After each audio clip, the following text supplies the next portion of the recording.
अब से ठीक 25 घंटे बाद कल दिल्ली में विधानसभा चुनाव के लिए मतदान होना है, लेकिन उससे पहले दिल्ली की मुख्यमंत्री आतिशी ने उनके खिलाफ कालकाजी सीट से चुनाव लड़ रहे बीजेपी उम्मीदवार रमेश बिधूड़ी के समर्थकों पर गंभीर आरोप लगा दिया है। उन्होंने दावा किया कि कुछ लोग गिरिनगर में आकर झुग्गी वालों को धमका रहे हैं। आतिशी ने रमेश बिधूड़ी के भतीजे मनीष बिधूड़ी की तस्वीर भी शेयर की है। उसके बाद सुबह 4 बजे गोविंदपुरी थाने पहुंची और शिकायत दर्ज करवाई। तो ये बड़ी खबर, सुबह 4 बजे सीएम आतिशी गोविंदपुरी थाने पहुंची और वहां पर जाकर के शिकायत दर्ज करवाई गई है उनकी तरफ से। गिरिनगर में कहा जा रहा है कि झुग्गी वालों को धमकाया जा रहा है बीजेपी कार्यकर्ताओं की ओर से। कल वोटिंग होनी है दिल्ली में 70 विधानसभा सीटों को लेकर और कालकाजी से रमेश बिधूड़ी चुनाव लड़ रहे हैं सीएम आतिशी के खिलाफ। और अब ये आरोप लगाया गया है आतिशी की ओर से कि वहां पर झुग्गी वालों को धमकाया जा रहा है बीजेपी की ओर से। ये बड़ी जानकारी, कालकाजी सीट से चुनाव लड़ रहे बीजेपी उम्मीदवार रमेश बिधूड़ी के समर्थकों पर गंभीर आरोप लगाया गया है और दावा किया गया है आतिशी की ओर से कि कुछ लोग गिरिनगर में जाकर वहां पर झुग्गी वालों को धमकाने का काम कर रहे हैं। और इसी के चलते रमेश बिधूड़ी के भतीजे मनीष बिधूड़ी की तस्वीर भी शेयर की है मुख्यमंत्री आतिशी ने। उसके बाद वो सुबह 4 बजे गोविंदपुरी थाने पहुंची और वहां पर जाकर के शिकायत दर्ज करवाई गई है उनकी तरफ से। रमेश बिधूड़ी के भतीजे और समर्थकों पर आरोप लगाया गया, गिरिनगर में जाकर वो झुग्गी वालों को धमकाने का काम कर रहे हैं, उनको डराने का काम कर रहे हैं। बिधूड़ी के भतीजे की तस्वीर भी शेयर की है मुख्यमंत्री आतिशी ने, जिसके बाद अपने आरोपों को लेकर वो गोविंदपुरी थाने पहुंची और वहां पर शिकायत दर्ज करवाई गई है। दिल्ली में वोटिंग का काउंटडाउन शुरू हो चुका है, कल वोटिंग होनी है और दिल्ली में सरकार किसकी बनेगी ये तस्वीर साफ हो जाएगी 8 तारीख को, चूंकि नतीजे 8 फरवरी को सामने आएंगे। कल वोटिंग, उससे पहले इस तरीके से आरोप प्रत्यारोप का जो सिलसिला है वो लगातार चल रहा है। और अब आपको सुनवाते हैं कि आखिर आतिशी ने रमेश बिधूड़ी के करीबियों, समर्थकों और पुलिस पर क्या आरोप लगाए हैं। मैं मेरे कार्यकर्ता का फोन आया कि रमेश बिधूड़ी जी के टीम के कुछ लोग जो कालकाजी के रहने वाले नहीं हैं यहाँ पे के झुग्गी वालों को धमका रहे हैं। हम तुरंत लोकेशन पर आए और यहाँ पर हमें श्री मनीष बिधूड़ी जी मिले, जिनकी time stamped GPS marked photo हमने ली। वो तुगलकाबाद गांव में रहने वाले हैं। साइलेंस पीरियड में इनको कालकाजी में होने का कोई भी अधिकार नहीं है। उसके बाद भी मेरे सामने भी इन्होंने हमारे कार्यकर्ताओं के साथ बदतमीजी करी। इलेक्शन कमीशन को, एसएचओ को, सबको इन्फॉर्म किया है। पुलिस आके मनीष बिधूड़ी जी को थाने लेके गई है। मैं उम्मीद करती हूँ कि प्रशासन फ्री एंड फेयर इलेक्शन करवाएगा।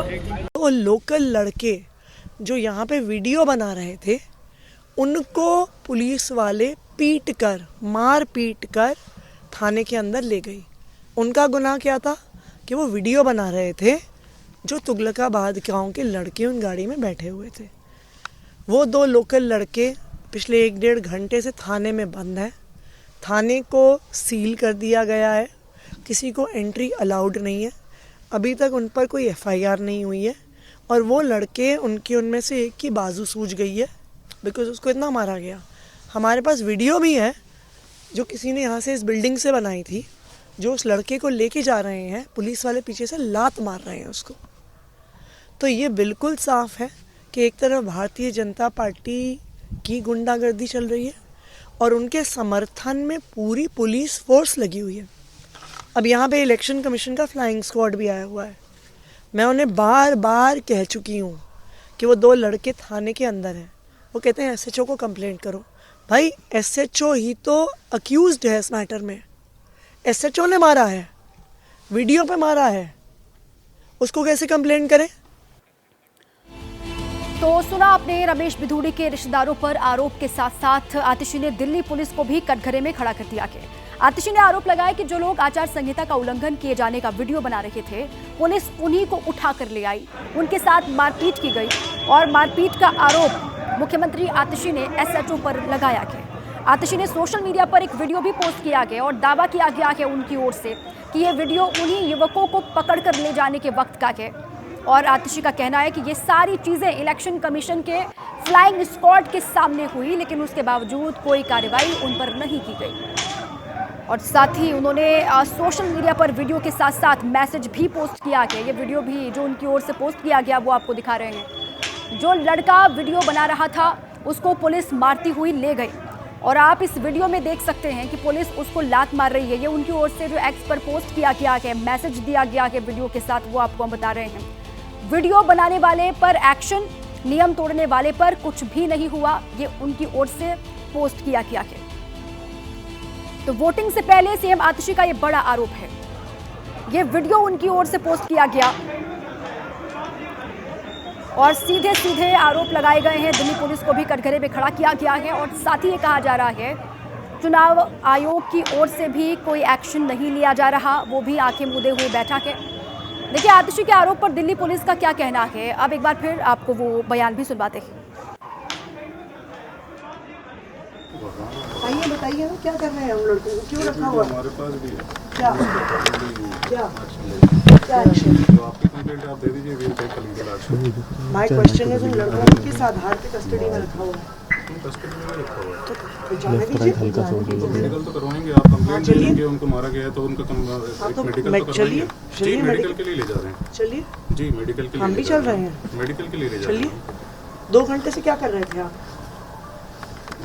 2 घंटे तो मुझे आए भी नहीं हुए। आप तो पुलिस तो थी यहाँ पे। सर एक सेकेंड। और इसी पर दिव्यांकर तिवारी मेरे साथ जुड़ चुके हैं और जानकारियों के साथ सीधे आइए उन्हीं का रुख करते हैं। दिव्यांकर, जो आरोप लगाए जा रहे हैं मुख्यमंत्री आतिशी की ओर से, अच्छा आतिशी बोल रही हैं, आपको सुनवाते हैं। पूरी दिल्ली में जो चुनाव चल रहा है उसमें भारतीय जनता पार्टी हार के डर से जो मसल पावर यूज़ कर रही है, तो हमने रमेश बिधूड़ी जी के परिवार के कई लड़के साइलेंस पीरियड में कालकाजी विधानसभा में पाए। उनकी जीपीएस लोकेशन टाइम स्टैम्प के साथ फ़ोटो भी ली, पुलिस वालों को भी दी। पुलिस वालों ने कोई एक्शन नहीं लिया। उसमें से एक व्यक्ति थे अनुज बिधूड़ी, सेठी के नाम से जाने जाते हैं।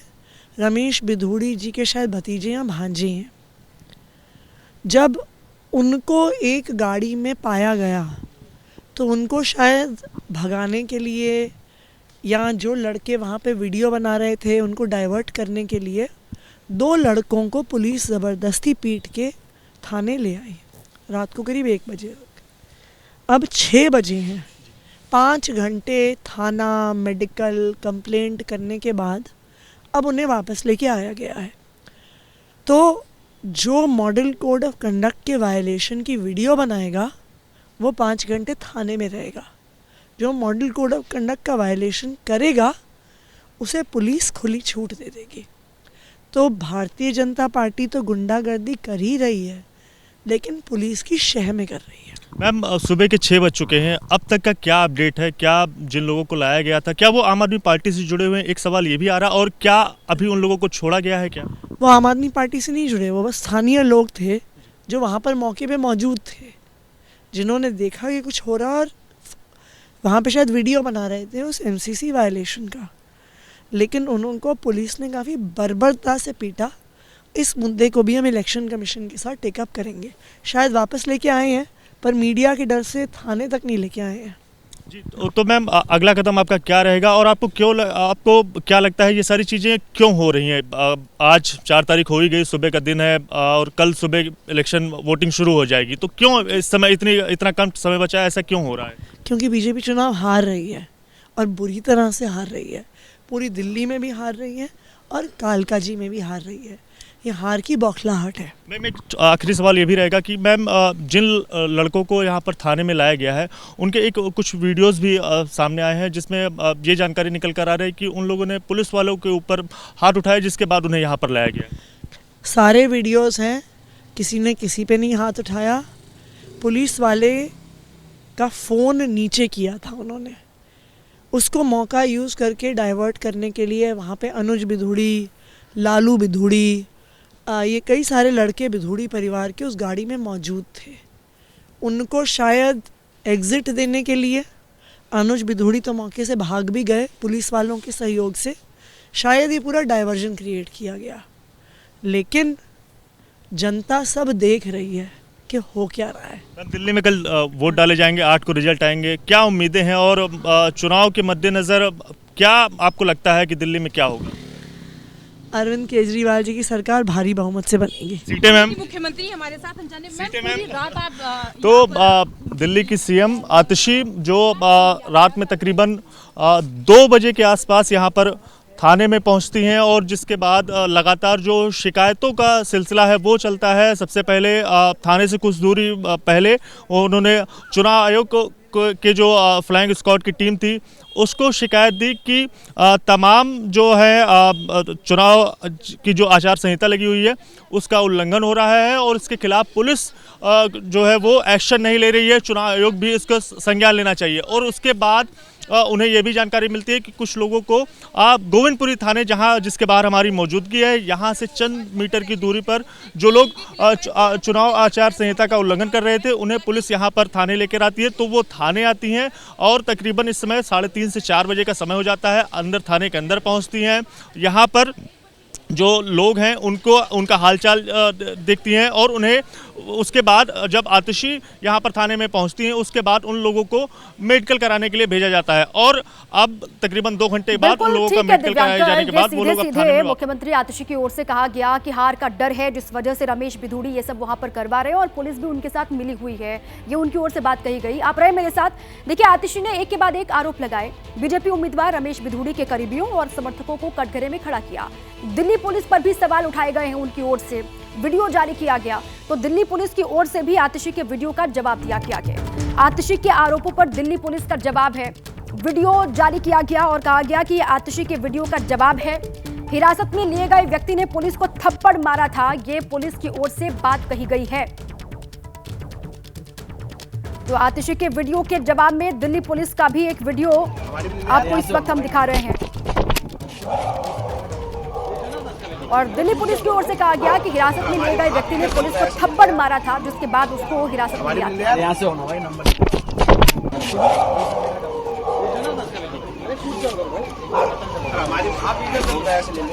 आतिशी के आरोप रमेश बिधूड़ी पर भी, उनके समर्थकों पर और साथ ही दिल्ली पुलिस को भी कटघरे में खड़ा किया। चुनाव आयोग पर भी वो आरोप लगा रही है। दिव्यांकर तिवारी मेरे साथ लगातार बने हुए।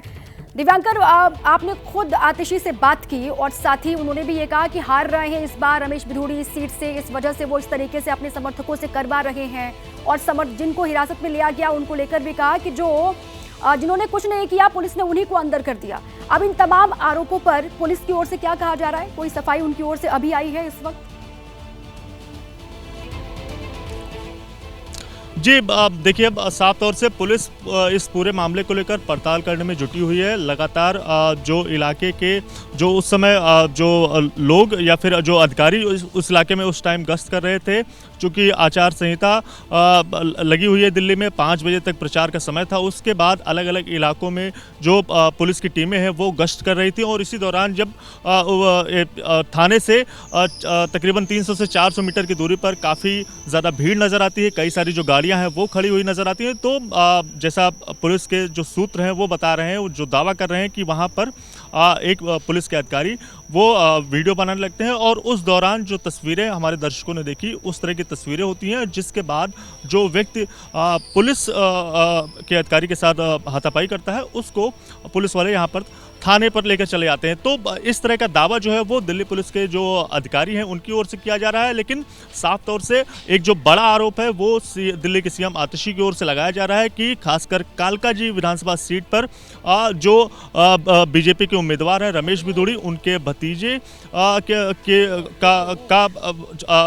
चुनाव प्रचार की समय सीमा खत्म होने के बाद भी वो इलाके में नजर आते हैं। चूंकि वो तुगलकाबाद के वोटर हैं, वो कालकाजी विधानसभा में क्या कर रहे हैं, तो ये भी बड़ा सवाल वो बीजेपी के ऊपर लगा रही हैं और साफ तौर से उनके निशाने पर बीजेपी के जो उम्मीदवार हैं रमेश बिधूड़ी, और इन सब के बीच वो कटघरे में सीधे सीधे दिल्ली पुलिस को भी खड़ा कर रहे हैं कि दिल्ली पुलिस और बीजेपी एक दूसरे से मिली हुई है और मिली भगत के चलते ही इस तरह की जो कार्रवाई है या फिर इस तरह की जो हीला हवाली है वो देखने को मिल रही है। लेकिन सबसे बड़ी बात आपको हम यहाँ पर एक तस्वीरें दिखा देते हैं। प्रचार का शोर जो है वो थम चुका है, लेकिन आरोप प्रत्यारोप का जो सिलसिला है वो आम आदमी पार्टी और बीजेपी के बीच में वो लगातार चल रहा है। बहुत शुक्रिया आपका पूरी जानकारी के लिए। अब बात आज की एक और बड़ी खबर की, जिस पर सबकी नजरें रहेंगी, और वो खबर है लोकसभा में पीएम मोदी का भाषण।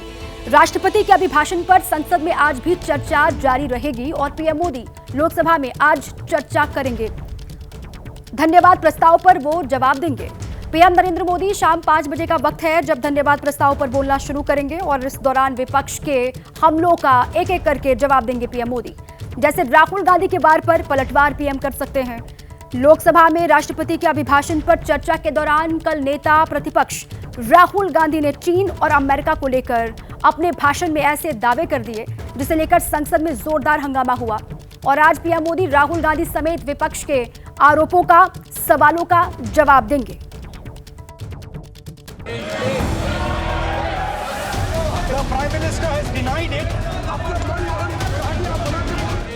बजट सत्र के तीसरे दिन लोकसभा में नेता प्रतिपक्ष राहुल गांधी भाषण के लिए खड़े हुए, तो फिर ऐसी बात कह दी जिस पर संसद में हंगामा हो गया। राष्ट्रपति के अभिभाषण पर बोलते हुए राहुल गांधी ने एक बार फिर आरोप लगा दिया कि लद्दाख में चीन की सेना भारतीय क्षेत्र में घुसकर बैठी है। China is sitting on 4,000 square kilometers of our land, of our territory.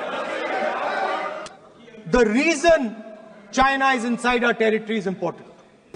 That China has an industrial system that is far stronger, far bigger than our industrial system. And that is why they have the guts to come inside this country. The reason China is sitting inside this country is because Make in India has failed. Rahul Gandhi के इसी बयान पर सत्ता पक्ष के सांसद नाराज हो गए। एनडीए सांसदों और संसदीय कार्य मंत्री किरेन रिजिजू ने कई बार आपत्ति भी जताई और संसद में राहुल गांधी के इस बयान को तथ्यहीन बताया। लेकिन राहुल गांधी अपने बयान पर अड़े रहे। आप मन चाहे ऐसे सीरियस इशू पे कैसे बोल सकते हैं? ये सीरियस मामला है। आप सदन में ऑफिशियल वर्जन में हालत बात करते हैं, ऐसा मत बोलिए। ये देश के लिए ठीक नहीं है। आपको सीरियस होना पड़ेगा। बाद में बीजेपी ने बाकायदा प्रेस कॉन्फ्रेंस की। संबित पात्रा ने राहुल गांधी को नया नाम दे दिया। राहुल गांधी जी ने सदन में अपना भाषण रखा। मुझे तो मन है कि मैं उन्हें राहुल जिनपिंग ही कहूं। 34 बार 34 times China China China China China China China China China China China China. Rahul Gandhi तो अपने मन में कहते ही होंगे कि अगले जन्म मोहे चाइनीज ही कीजो। राहुल गांधी पहले भी चीन को लेकर इस तरह के बयान दे चुके हैं। स्पीकर ने राहुल से बयान के पक्ष में सबूत देने को कहा है। प्रधानमंत्री नरेंद्र मोदी के अमेरिका दौरे की तारीख सामने आ गई है। सूत्रों के मुताबिक पीएम 13-14 फरवरी को अमेरिका जा सकते हैं, जहां उनकी मुलाकात राष्ट्रपति डोनाल्ड ट्रंप से होगी। और ट्रंप ने ही पीएम मोदी को व्हाइट हाउस आने का न्योता दिया था। 27 जनवरी को अमेरिका के राष्ट्रपति डोनाल्ड ट्रंप और पीएम मोदी की फोन पर बातचीत हुई थी और उसके बाद ट्रंप ने कहा यह जा रहा है कि तभी बातचीत में उनको व्हाइट हाउस आने का न्योता दिया था। ये जानकारी सामने आ रही है कि 13-14 फरवरी को पीएम जा सकते हैं अमेरिका और वहां पर ट्रंप से उनकी मुलाकात होगी।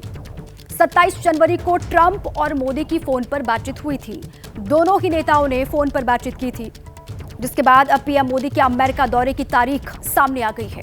सूत्र ये बता रहे हैं कि पीएम मोदी 13-14 फरवरी को अमेरिका जा सकते हैं। उससे पहले फ्रांस के दौरे पर पीएम मोदी रहने वाले हैं और फिर पेरिस से वो सीधे वॉशिंगटन जा सकते हैं। कहा जा रहा है कि व्यापार, रक्षा समेत कई मुद्दे हैं जिन पर चर्चा होनी है।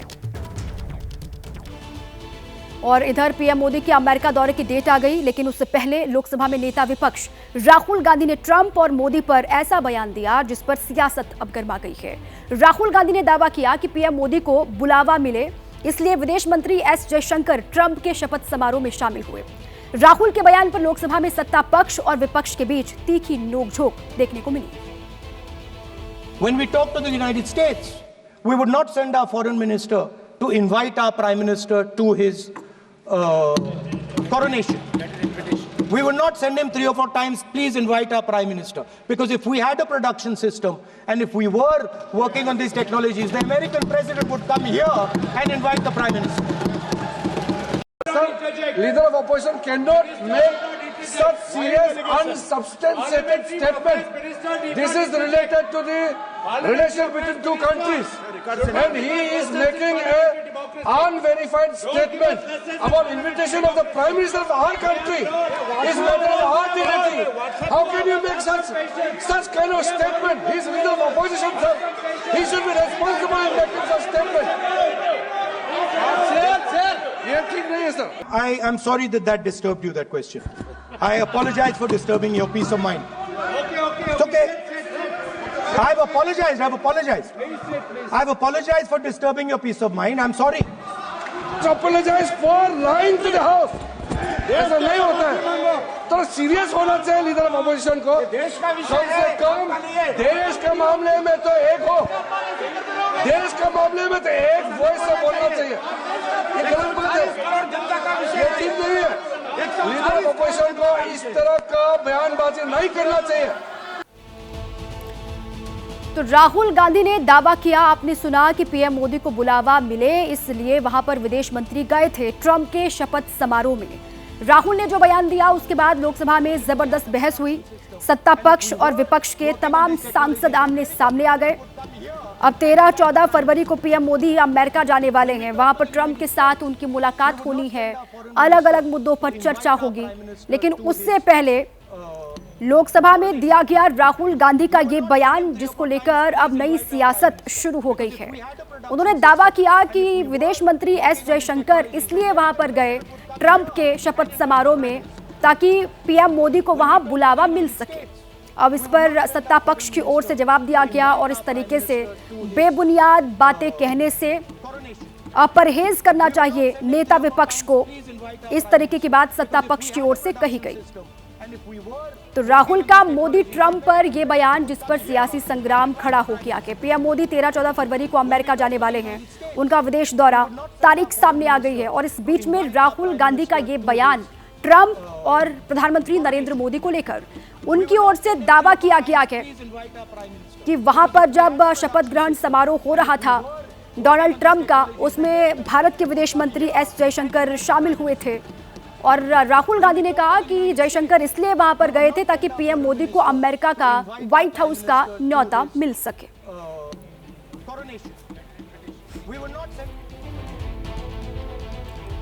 विदेश मंत्री एस जयशंकर ने राहुल गांधी को जवाब दिया और उन पर झूठ बोलने का आरोप लगाया। उनकी ओर से भी अब जवाब दिया गया कि राहुल गांधी को, और कहा गया कि राहुल गांधी झूठ बोल रहे हैं। नेता विपक्ष राहुल गांधी ने दिसंबर 2024 की मेरी अमेरिका यात्रा के बारे में जानबूझकर झूठ बोला। ये एस जयशंकर का एक्स पर पोस्ट है। मैं बाइडेन प्रशासन के विदेश मंत्री और एनएसए से मिलने गया था, ये उन्होंने कहा है। और वहां मैंने हमारे डिप्लोमेट्स की बैठक की अध्यक्षता भी की। इसके बाद तत्कालीन विदेश मंत्री और एनएसए ने मुझसे मुलाकात की और उन्होंने कहा कि इस दौरान किसी भी स्तर पर पीएम के शपथ ग्रहण समारोह में निमंत्रण को लेकर कोई चर्चा नहीं की गई। और ऐसे में राहुल गांधी झूठ बोल रहे हैं, ये विदेश मंत्री की ओर से बात कही गई है। उनका जो एक्स पर पोस्ट है वो आपको हम दिखा रहे हैं। कल लोकसभा में राहुल गांधी ने अपना भाषण दिया और सरकार को अलग अलग मुद्दों को लेकर घेरा। चीन का मुद्दा उठाया, लद्दाख के मुद्दे को लेकर घेरा। इसके अलावा अमेरिका को लेकर भी उन्होंने कहा कि वहां पर जब राष्ट्रपति डोनाल्ड ट्रंप का शपथ ग्रहण हो रहा था तो वहां पर विदेश मंत्री पहुंचे थे सिर्फ इसलिए ताकि पीएम मोदी को वहां न्योता मिल सके, जिस पर जवाब दिया गया है खुद विदेश मंत्री की ओर से। देखिए, संसद में आज राहुल गांधी के बयानों को लेकर हंगामा होने के पूरे आसार हैं और हंगामा महाकुंभ में भगदड़ कांड को लेकर भी होने के आसार हैं। सरकार के मुताबिक भगदड़ में 30 मौतें हुई, लेकिन विपक्ष इन आंकड़ों को मानने को तैयार नहीं है। संसद में मौत के आंकड़ों को लेकर विपक्ष ने सरकार पर तीखे वार किए।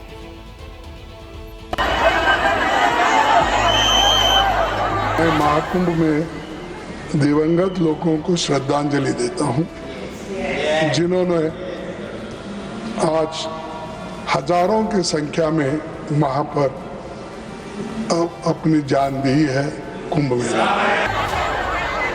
राज्यसभा में जैसे ही मल्लिकार्जुन खड़गे ने महाकुंभ में हजारों लोगों की मौत का दावा किया, सदन में हंगामा हो गया, जिसके फौरन बाद खड़गे ने सफाई भी दी। ये गलत है, ये मेरा अंदाज है, अगर ये सच नहीं है तो आप बताइए। महाकुंभ में 1000 मौतों के दावे से सभापति धनखड़ हैरान दिखे। उन्होंने खरगे से बयान वापस लेने की गुजारिश करते हुए उन्हें उनकी जिम्मेदारी का एहसास दिलाने की कोशिश की। Thousands you have used. I would appeal to you. I would appeal to you as a senior, one of the senior most leaders of the country, as president of the Congress party, that if you put a figure in thousands, I can only appeal to your conscience.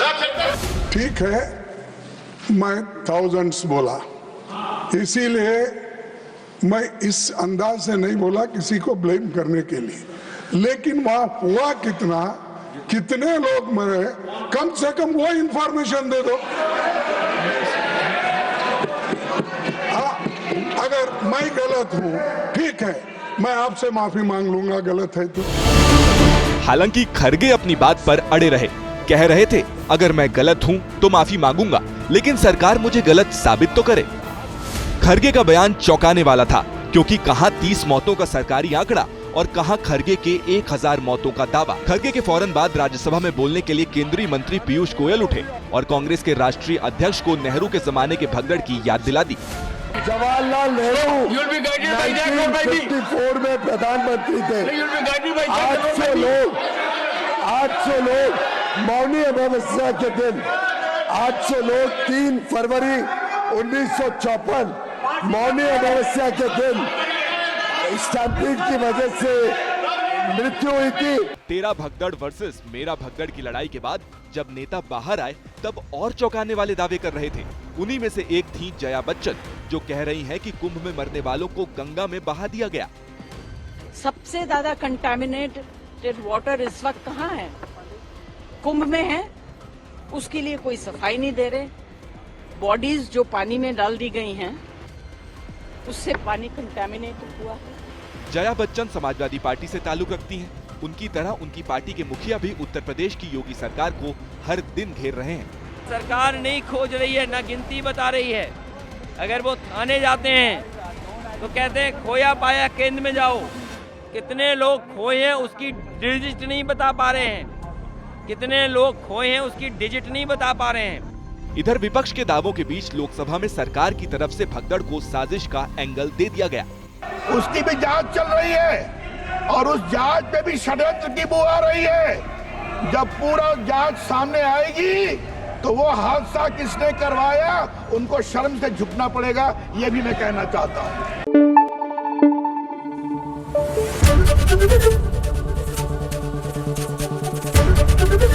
ABP news आपको रखे आगे।